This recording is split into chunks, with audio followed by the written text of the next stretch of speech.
So it's Ian here. You've probably seen my video on the rescue of this poor country squire from farmer's field. I'm going to go a little over, check some things out on it, see what's going on. So here's my daily driver, country squire. Just sitting in the front driveway. Goes in the driveway because it will not fit in the garage.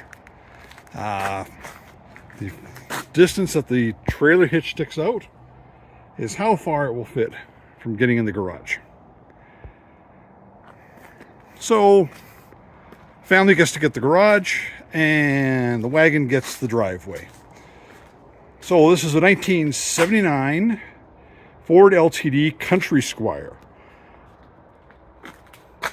Color is brown, but it's more like a reddish brown. It had metallic at one time in its life, but as you can see, it's seen better days. Wipers stopped parking about 2 days ago. Probably something to do with the cold and the snow. I'll work on that one day. Square grill. If anyone's seen these before, it's a couple years with the square grill, and the bumper has a 2 grill inserts as well. All the lights work. All the headlights, taillights.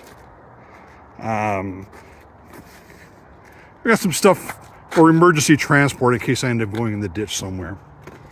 A couple little stickers on there. Yes, I'm using my cell phone to record this, so you might see my shadow. Bad news in a way. I don't know if you can see how much it moves. Trailer hitch is holding the bumper on. And I'm missing the little cover for the license plate lights.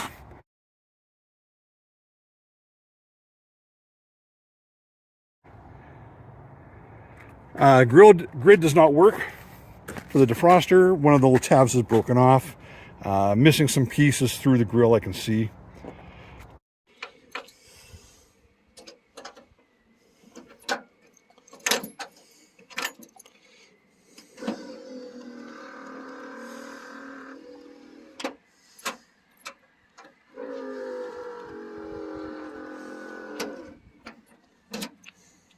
So just been scraping the window. Let's take a quick look inside here. Outfitted for winter driving. Bare necessities. Oh yeah, sorry about that. Signal light was completely loosey-goosey and had no high beam working, so replace that.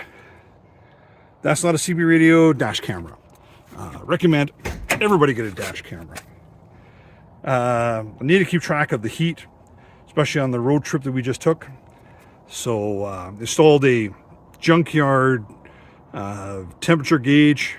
Yeah, it didn't quite fit. I forgot to run the lines through the dash first, so butchers it is. Hack it up. Power doors work. Power windows, sorry. Power door locks don't work. And cruise control doesn't work. Not sure why. Haven't dug into it. Haven't had a real need to. Oh yeah, see we're missing something here? And I might have to pause it here. Somebody thought it would be a good idea to twist this for aerodynamics. So it was like this, and then I popped it back and it immediately popped off in my hand. So not impressed with that. Hood up. So this is 351 Windsor 2-barrel carburetor, new battery from Princess Auto, Canadian equivalent, I guess, of Harbor Freight. Looks a little grungy inside, but put a carb kit in it and been tuning the choke. EGR and EGR valve was leaking, so I had to buy a new gasket. I know, right? I don't normally pay money for new stuff on this car. Radiator burst on my first real kind of road trip in summer. So this is a 3-core radiator out of a 460 powered Lincoln Mark something or other. Everything fits except for this hose had to be stretched a little bit. So heat it up in some hot water and stretch it on and we're good to go. This doesn't belong with this car. This is garbage. Washer fluid and radiator coolant is from another vehicle of some kind. It's just zip tied in place for now, just to have overflow and washer fluid. I just picked this guy up today. A little hose that goes between the two. Replaced a bunch of brake lines. You can't quite see down here perhaps, but if you look in the proportioning valve, there's a little rubber screw with a gutted proportioning valve switch, brake switch. Just want to keep the little slider from going back and forth and causing a brake light to come on. I think I put that on to install the brakes, but I never bothered to take it out.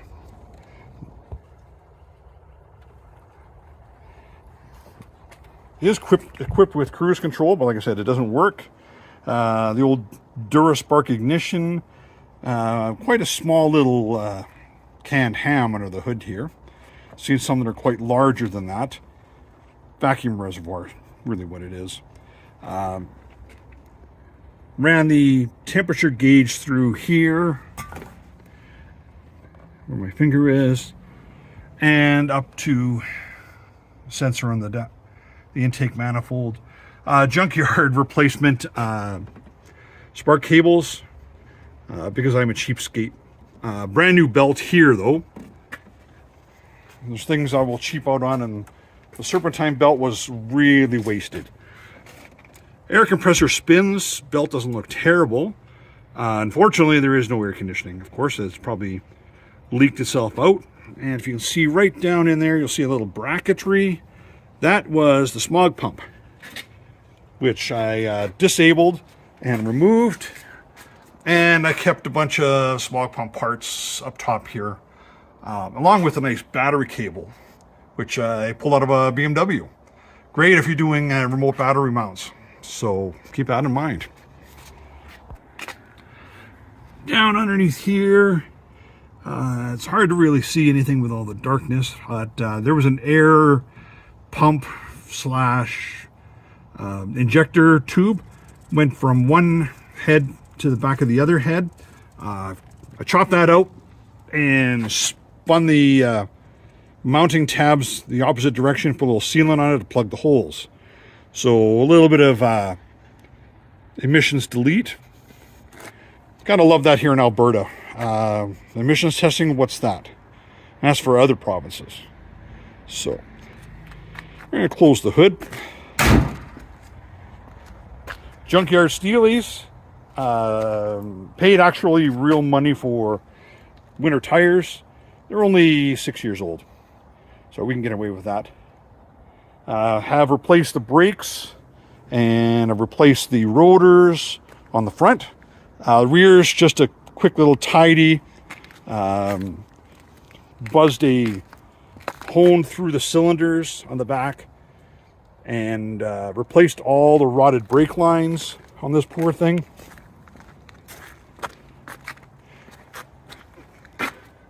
Those are just for display. I'm not actually going to use those to rescue myself in case of emergency.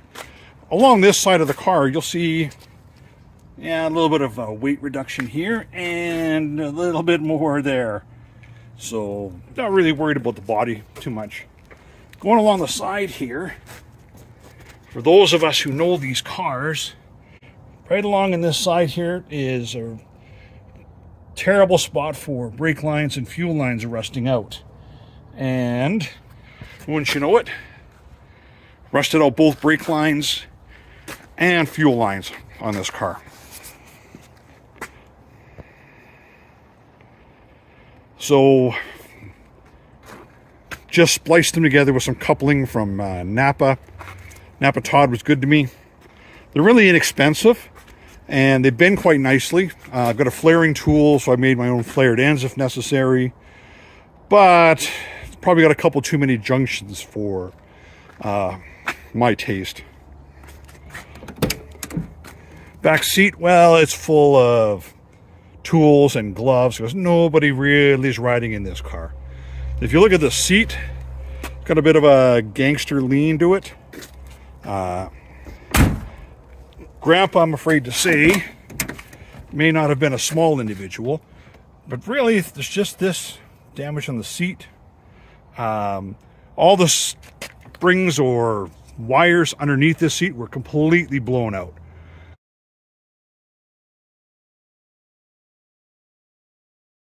So what I did was took an extra one of these guys here and I wove it through.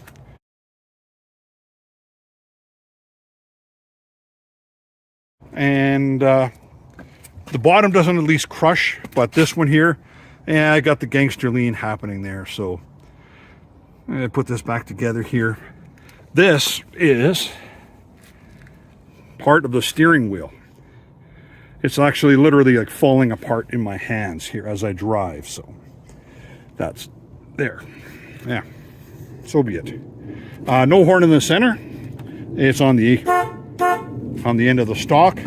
Had a 76 Ford Capri from Germany, had the same thing. I don't know what Ford was thinking because I'm still hitting the dashboard when people piss me off. Or the steering column. Nonetheless, takes some getting used to. What else takes some getting used to? Love the sail mirrors. So if anybody has seen these before, nice streamlined, beautiful looking, well worn, streamlined side mirrors. Oh, nothing on this side here. So the problem is it's door glass specific, and then they got to have the mirror. So if anybody's out there got just a mirror, I can work around the remote positioning and the fact that it doesn't actually match up. Just put a mirror on there, I guess. They're hard as heck to come by, that's for sure. And I don't want to be drilling holes in here for the other style.